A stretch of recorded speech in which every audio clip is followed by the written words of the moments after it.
اگر آپ کسی ملک کے صدر ہوتے تو کیا کرتے؟ میں سمپل ایک کام کرتا، میں دو رکعت نماز نفل مسجد اقصی میں پڑھاتا اپنے ملک کو. چلیں جی، حج کے بعد جو بھی حج کے لیے اپلائی کر رہا ہے اس نے 2 رکعت نفل پڑھنے مسجد اقصی میں. پہلے میں جا رہا ہوں، ایک بھی ہیڈ آف اسٹیٹ 2 رکعت اقصی میں پڑھنے جائے گا، کہانی ختم ہو جائے گی. اتنی سی بات ہے. مگر اس کے لیے جو ہمت چاہیے نا، وہ قرآن سے آتی ہے یا وہ بچپن سے بنتی ہے کہ میں نے صرف 2 نفل پڑھنے.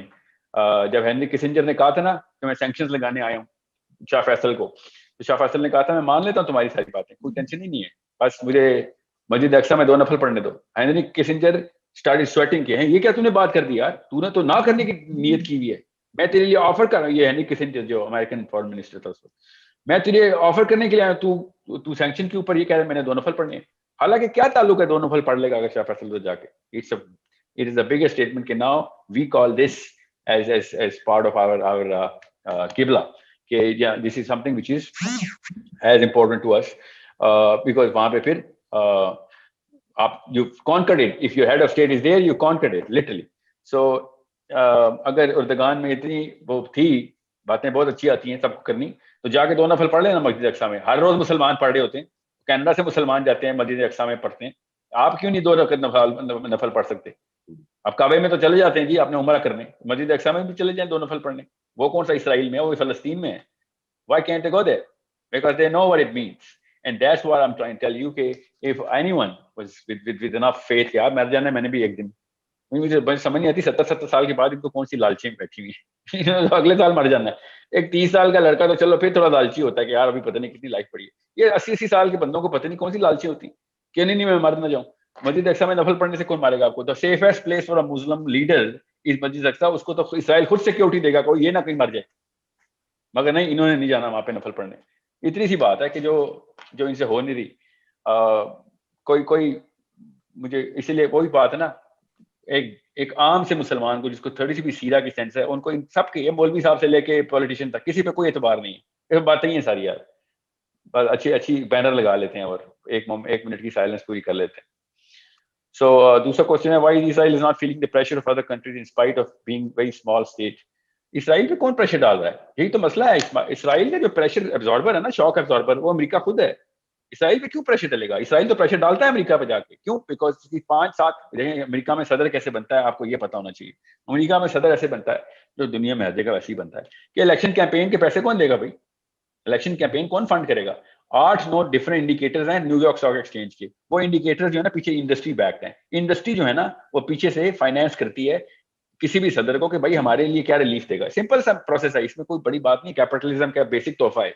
تو جب وہ لوگ کسی ایک بندے کو، جیسے میں کل صدر کے لیے کھڑا ہو جاؤں اعوذ باللہ اس طرح کے سسٹم میں، تو لوگ میرے پاس آئیں گے صدر آپ کو میں صدر بنوا دوں گا. جب آپ صدر بن جائیں گے ہم پھر آپ کو بتائیں گے ہمارے لیے کیا کرنا.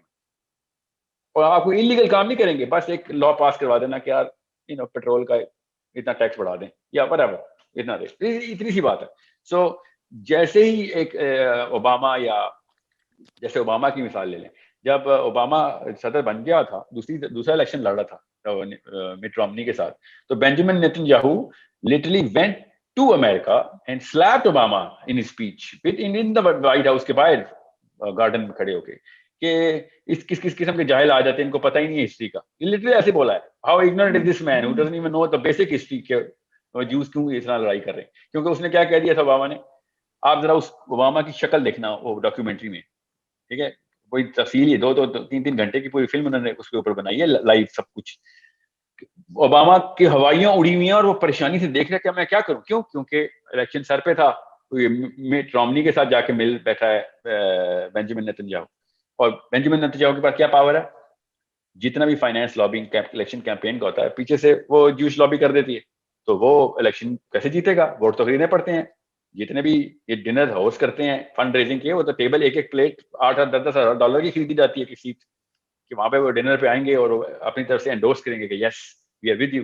تو جس کے پاس جتنا ٹلٹ آئے گا مین لابی کا وہ جیت جائے گا. سمپل.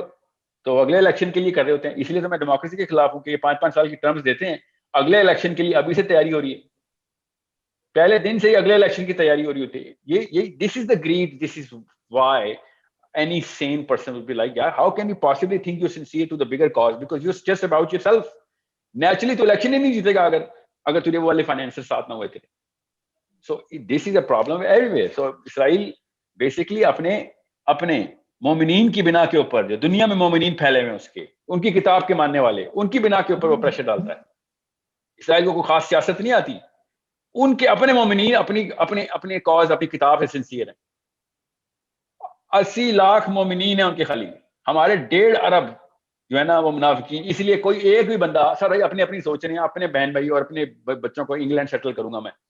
ایک پرائم منسٹر آتا ہے اس کو انگلینڈ میں چوری پکڑی جاتی ہے, دوسرا آتا ہے اس کو پتہ نہیں کون سے ملک میں چوری پکڑی جاتی ہے.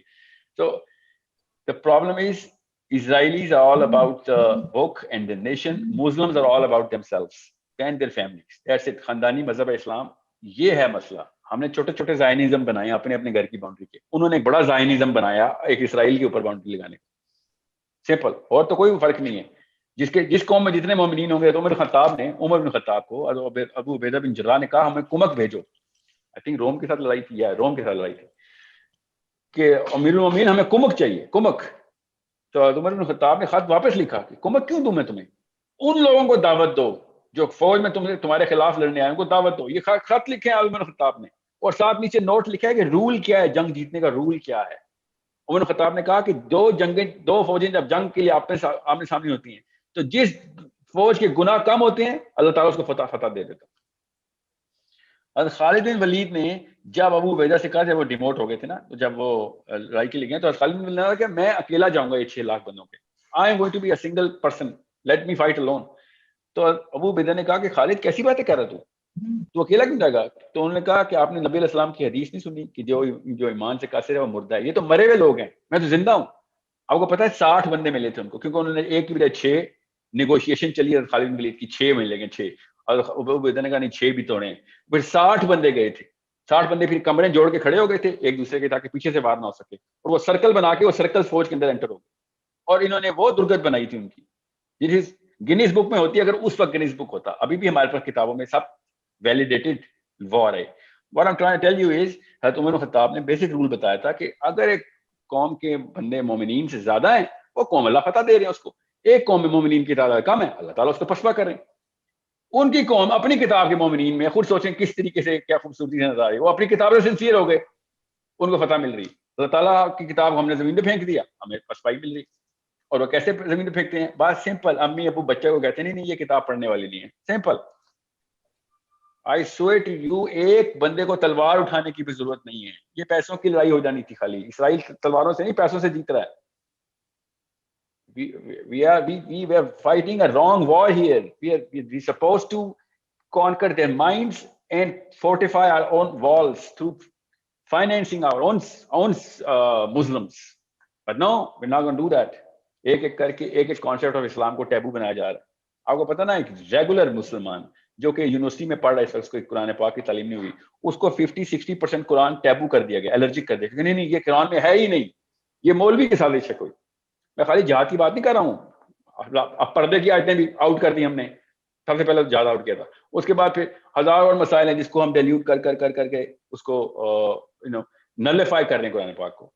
سو اٹس سم تھنگ. اتنی تریات کے اندر انحراف نہیں ہوا جتنا ایک تفسیر کے اندر ہم نے, یا تفصیل کے اندر ہم نے ایک نوجوان کی ترتیب میں انحراف کر دیا. قرآن پاک آدھے سے زیادہ الرجک کر دیا اس کو کہ نہیں اس کا مطلب ہی کچھ اور ہے. اس لیے عام بچہ قرآن پاک اٹھا ہی نہیں سکتا کہ مولوی کے بغیر کیسے پڑھوں گا. اور مولوی صاحب خود بھی وہ جاہل آگے کہتا ہے قرآن اکیلے پڑھے گا تو گمراہ ہو جائے گا, اور وہ وہی والی ترتیب کرتا ہے پھر اس کے ساتھ. سو پھر ایسے ہی ہوتا ہے. یہ قوم ایسی تباہ ہوتی ہے. قوم صرف اور صرف اپنے ماں باپ کی تربیت سے بنتی ہے. قوم فوجوں سے نہیں بنتی, قوم صرف ماں باپ کی تربیت سے بنتی ہے. قوم پیسوں سے نہیں بنتی, ماں باپ کی تربیت سے بنتی ہے. قوم چلتی بھی پیسوں سے ہو, قوم بچ جاتی ہو فوج سے, مگر قوم تباہ صرف اپنے ماں باپ کے تھرو تھی, یا بچ اپنے ماں باپ کے تھرو تھی. If we are not taught the philosophy of Islam, تو پھر ہماری بچیوں کو پکڑیں گے ہی نا وہ آگے فلسطین اور غزہ میں. پکڑیں گے کیوں نہیں پکڑیں گے؟ So it's a bigger problem.